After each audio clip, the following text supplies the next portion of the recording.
Друзья, всем привет! Мы находимся в музее, который называется Corning Museum of Glass, музей стекла в штате Нью-Йорк. Можно легко прогуглить, найти информацию и адрес. Ну, конечно же, в описании под видео я потом сниму, оставлю адрес. И очень нам понравился этот музей.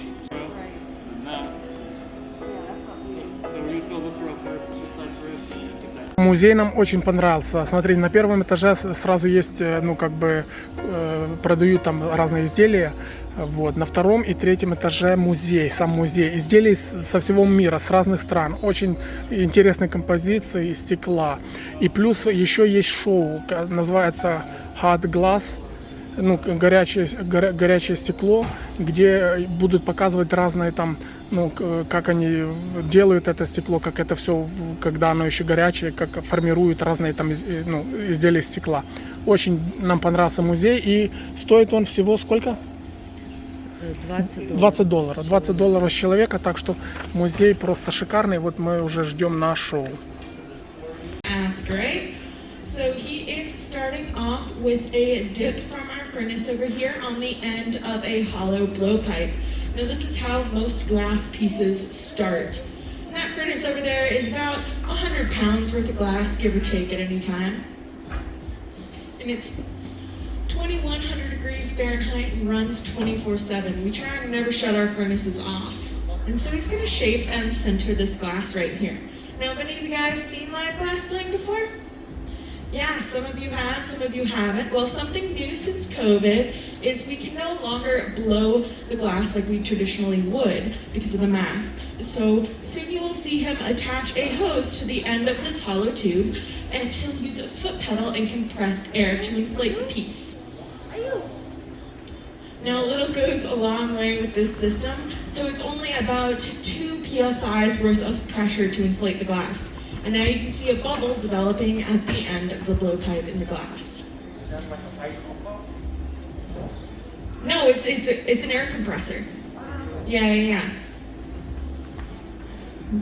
So this is what we call a starter bubble. So he's going to let that cool down a little bit and then go back into our furnace for a second gather of glass.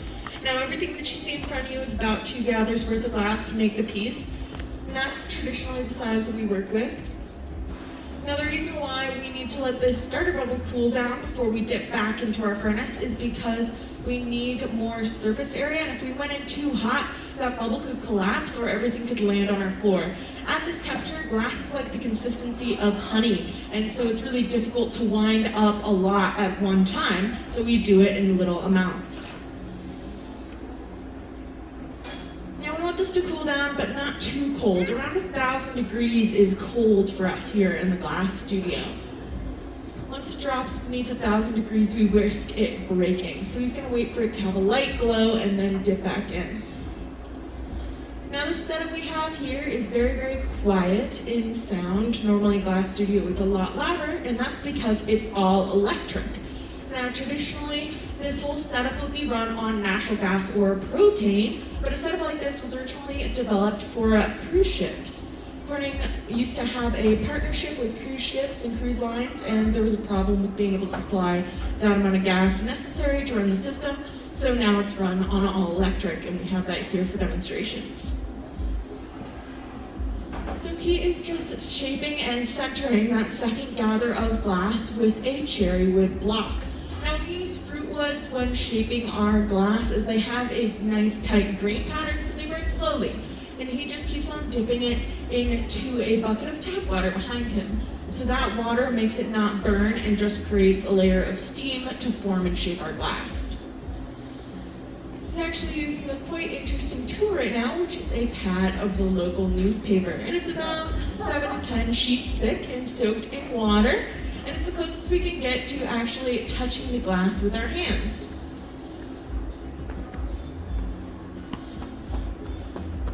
Now you can see that there's a bunch of texture on his form now after dipping into that little mold right there.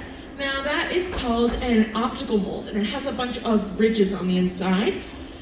And that creates intentional thick and thin points in our glass. And so at the very end, it will have a bunch of lines through it like this and a lovely scalloped lip. Now since this is just a texturing mold, he can make any piece that he wants from here. He could also spiral those lines, but today it looks like he's going to keep them straight as we would have done that earlier on. And he's just using gravity to his advantage as well. When forming and shaping our glass, we never stop rotating or else it will fall off center. And soon you'll see what happens if we ever did stop rotating our glass. And he just created what is called a jack line. That's what these tools are. These are jacks. And they are coated in beeswax. When they're not coated in beeswax, they make a really horrible scratchy sound, so we try to keep them coated in it. And that constriction is going to be very important later on, as it will be necessary to break this piece free and finish working the top half of our piece. Now, since glass is not very good at holding its temperature, we have to keep on bringing it back to these environments like the furnace. And currently he is in a reheating chamber that's about the same temperature as our furnace, so that we can keep on working and manipulating the glass.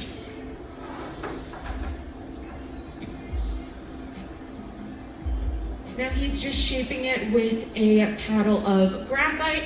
We tend to use metal, graphite, or wood for shaping and forming in this space. And that block is, or that paddle right there is also made out of cherry wood, but not soaked in water.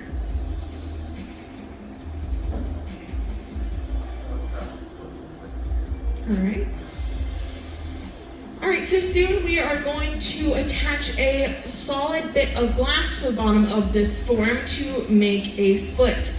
Now, this is the point when you're gonna see the glass stop rotating and just fall onto the bottom of that form. Now, I'm just gonna gather up a little bit of glass on the end of a solid pipe to attach to this form.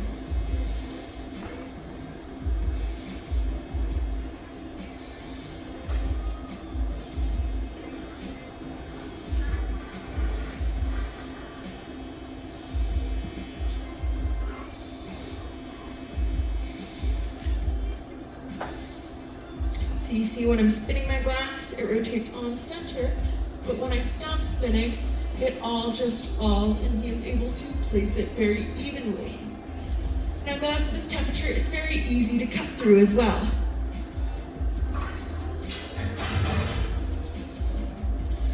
And he's just quickly able to center and shape that. Now, since this bit is so much hotter than our blown form, it's easily able to be manipulated without messing with our piece. This is temporary and we will break it off later at the end, so we have to make sure it goes on at the right temperature.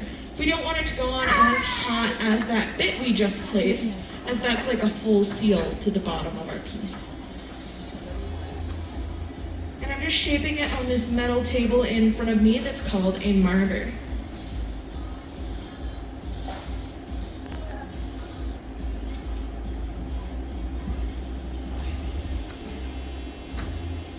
Together and make sure everything is straightened before either applying a cool tool mark or a little bit of water will also do the trick, and a light tap and that constriction will break.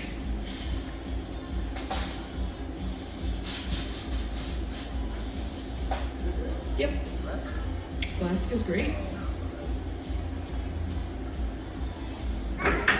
Perfect. See, it didn't take much for that piece to break free. Again, he's going to open it up a little bit and actually cut through the glass. Now, if you've ever cut through an orange peel, that's what it's like to cut through glass. It's not too tough at the right temperature.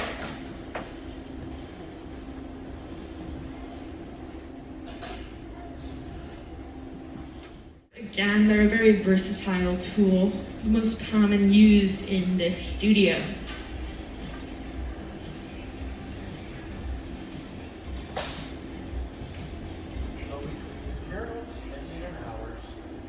Say that again? That's the material and man hours.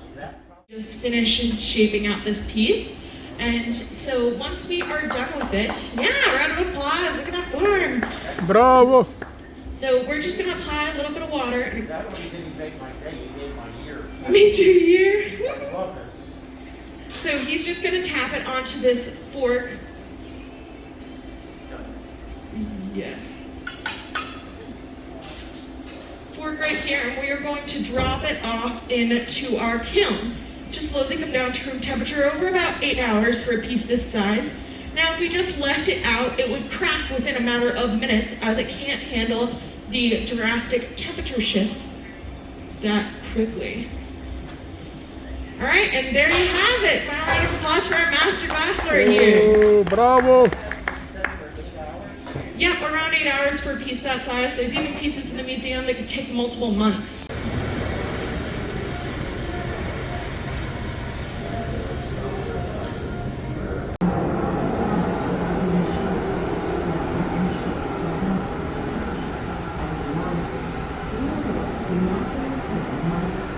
It's a crime.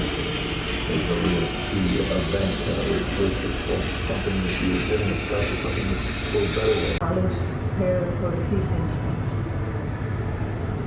The magic of glasses allows you to push it, discover it, and reflect it from so many different angles, and it's absolutely magic.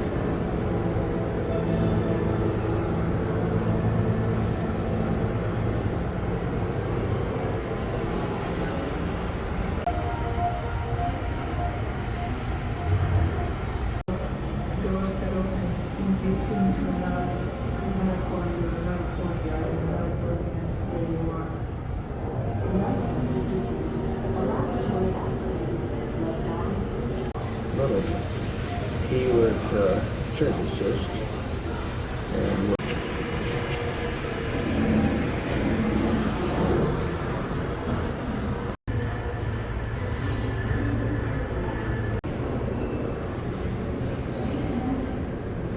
A little bit of black glass, so melting in those white dots.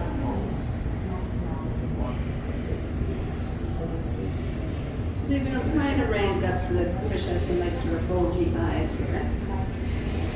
And then a little bit of black.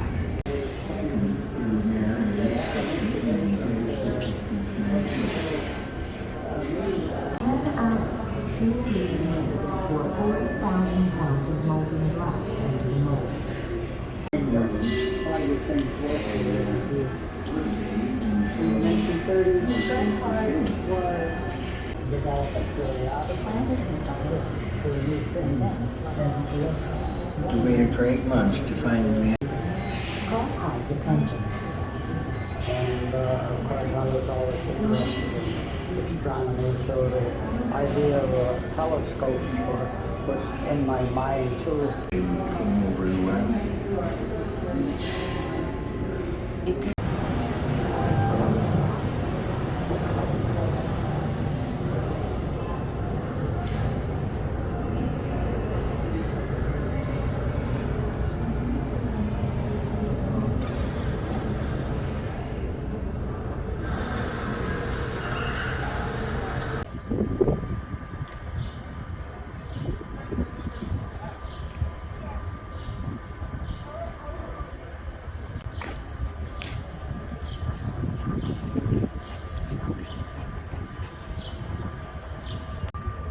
Ребята, музей нам очень-очень понравился. Музей стекла называется Corning Museum of Glass в штате Нью-Йорк. Добро пожаловать. Всем пока.